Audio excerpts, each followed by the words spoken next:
Hey guys, how's it going? Welcome back to another FIFA 18 player rating prediction, where today we've got Manchester City, but I want you guys to let me know in the comments which team you want me to see next, which guys who you want to see next. Make sure you leave a like on the video if you enjoy, make sure you hit that subscribe button if you're new to the channel. I'm going into today's rating, starting off with Claudio Bravo, currently an 83, I've downgraded him to an 81.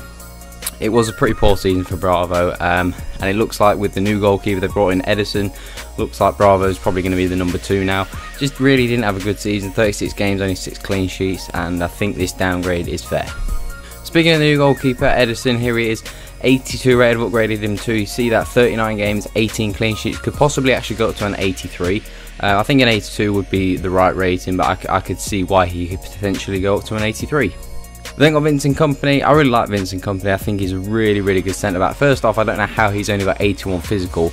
Now, although I did decide to downgrade him, I didn't want to touch his physical because I think his physical should be higher than that. Like, he's such a physical, strong defender. And the only reason I'm giving him a downgrade is because he only played 16 games, was injured for a long time. I want to see Kompany fit because he is such a good defender. He's really good to watch, and I hope he can get fit and get some higher ratings in the future. Then got Nicholas Otamendi, currently an 84. Kept him as an 84 at the start of the season. He was really poor, but towards the end of the season and the second half of the season, and really sort of the last 10 to 15 games when Vincent Kompany was fit, and when Otamendi and Kompany play together, they both look really good, and that's why I decided to keep Otamendi as an 84. John Stones, I've downgraded him to a 77. Again, didn't really have a good season. Since he's moved to Man City, hasn't really shone. Hasn't really shown up for that £50 million price tag, you know, just hasn't really delivered. He's still young, so he's got time to develop, but I think for now a 77 is coming. And then we've got Alex Kolarov, currently a 79, I've downgraded him to a 78, could actually potentially go down to a 77, I think 78 is fair. He had a very up and down season, like some games he was good, some games he was really poor, like sometimes he was playing at left back, sometimes he was playing at centre back, sometimes he was playing in midfield. He was just all over the place, you know, he didn't really have any consistency in his game, and wherever he played, sometimes he played well, sometimes he didn't play so well, so I think again a downgrade is fair. Then got Kevin De Bruyne. I really like Kevin De Bruyne, I love watching De Bruyne, he's one of my favourite players to watch because his passing ability is so good, like especially from set pieces, his crosses, it's just, there's no better set piece taker in the world I think than De Bruyne. Every time he puts a ball in, it's on the money, it's perfect. He had a really good season last year.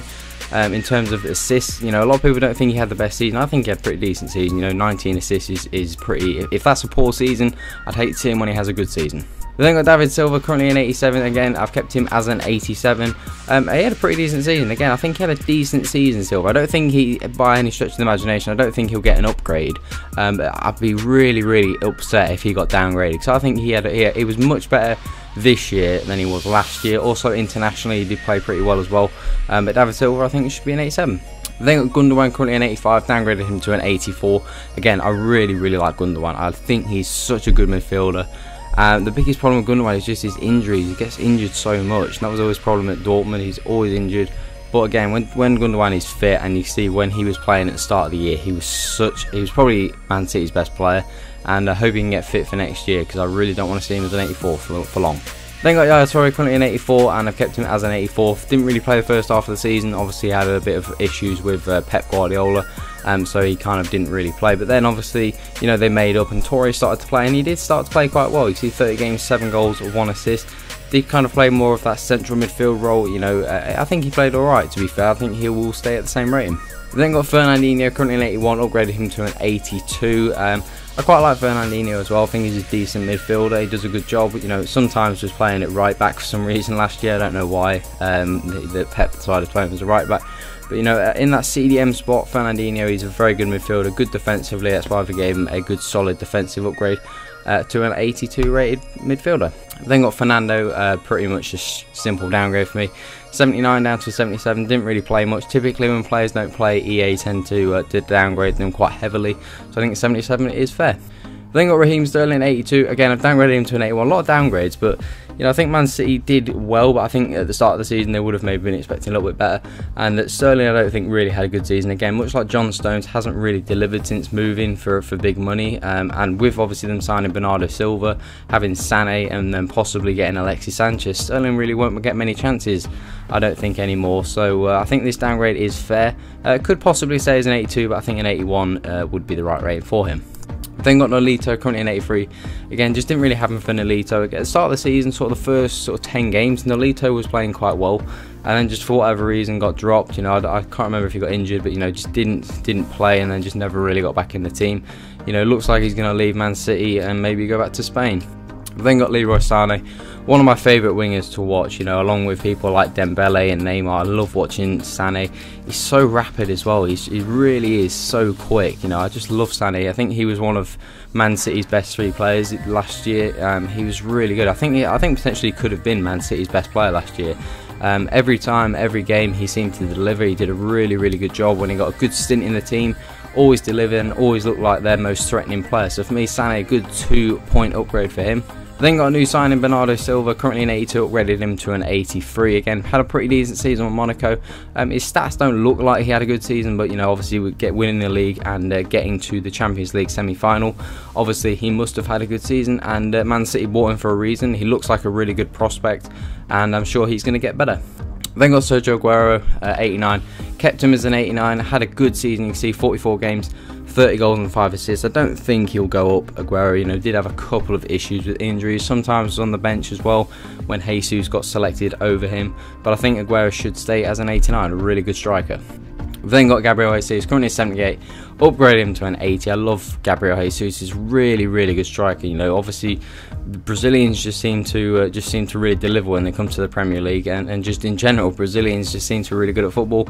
Gabriel Jesus had a really good season. You see, 13 games, managed 7 goals and 4 assists. You know, pretty much scored with literally every shot he had, and was just generally a really good striker. So I think 80 rated will be the right rating. Hopefully he'll be higher. Then got Iheanacho. I think he'll stay as a 76. Didn't really get much opportunity with obviously them buying Jesus and having Aguero. Iheanacho kind of really got got pushed out of the team, and still going to keep him as the same ratings. I think 76 is fair, but it looks like he's going to move on. Moving on to 4 transfers. First one we've got is Dani Alves, giving this one a 90% chance of happening. This one pretty much looks certain, and Man City are going to be getting an absolute beast. Probably the best right back in the world, along with probably Carvajal. You know, some would argue maybe Dani Alves is slightly better. I think Carvajal is up there with Alves in my opinion. But you know, even so, Dani Alves is quality right back. Even if it's just for a year, maybe like Ibrahimovic, you know, it's still Man City going to be getting a top right back, and 86 rating. Hopefully he'll be. Then got Alexis Sanchez, talked about him earlier, could possibly move to Man City. I've given this one a 60% chance of happening. That could potentially be a little bit high. You know, I don't know if Arsenal are realistically going to sell to a rival. But if they did, Man City would be getting an amazing player. I've already talked about Sanchez before, potentially moving to Bayern Munich, this time to Man City. Either way, he's a quality player. We've then got Mendy. I already talked about him in the last video with Liverpool, giving him a much stronger chance of joining Man City. It looks like Man City could be the way he goes, giving this one a 70% chance of happening, and he would be a really good left back for Manchester City. And then the final player we've got is Kyle Walker, again to Man City. With obviously them signing Dani Alves, this one seems to have gone a little bit cold, you know, but I've still given this one a 50% chance of happening. Again, Kyle Walker for sort of the last year, maybe 2 years, has been the best right back in the BPL. And again, Man City would be getting a quality right back if they could sign him. But that is my Manchester City player ratings. Let me know in the comment section if you agreed with them, and if there's any ratings that you would change and whatnot. Make sure you leave a like on the video if you want to see more. Let me know what teams you want me to do next. Make sure you do hit that subscribe button if you're new to the channel. That's all for today, guys. Have an awesome day. I'm out.